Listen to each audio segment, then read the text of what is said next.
Well, of course, we live in a very digital world, and you can easily go online and get a recipe, but some people choose to use a good old-fashioned cookbook. So our next guest is writing one and helping people get access to them with a fundraiser that's happening next month. So right now we have Chef Alicia Chevatone to tell us all about it. So thank you so much for being here. Thank you, and Kirika. Of nice course. To be back. Well, nice to have you back. So let's talk about this cookbook. So you have been very busy. You're working on this cookbook, so tell us all about it. Well, I do have a cookbook coming out with pop star Tiffany that I'm really excited about. It's an 80s inspired cookbook. It's also going to be a lot about her history and her tours over the years, globally inspired cuisine, and reboots of 80s favorites. So very, very good food it's going to be. Yeah. So what, I wasn't here for the 80s. So what were some of the 80s favorites?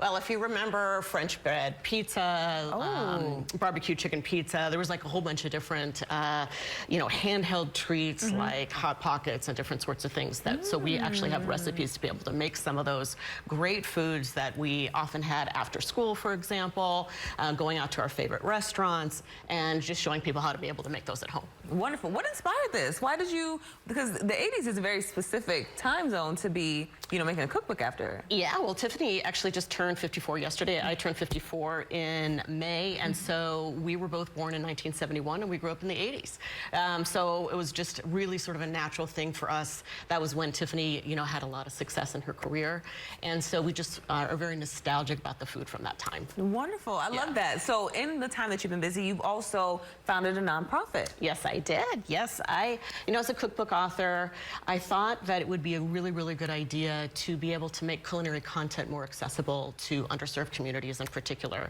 And I wanted to found a place where people could go to be inspired by food, learn to make healthy recipes, learn to be able to cook for their families.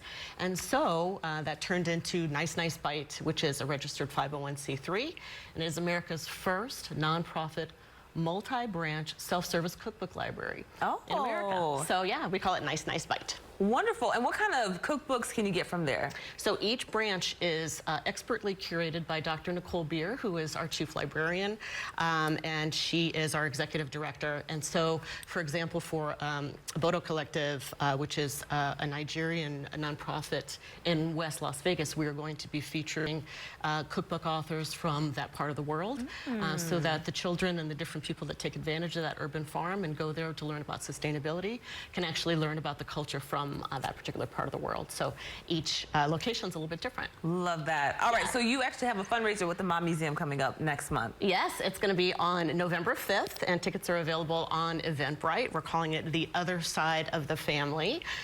So we're actually going to have tickets include admission to the Mom Museum, as well as a beautiful buffet of Northern Italian cuisine, and also a no-holds-bar, all-access wine bar. So it's going to be very, very nice. But if you actually can't come that night, we also accept donations through our website, nicenicebite.org. Easy enough. So yes. This is happening November 5th, and family friendly?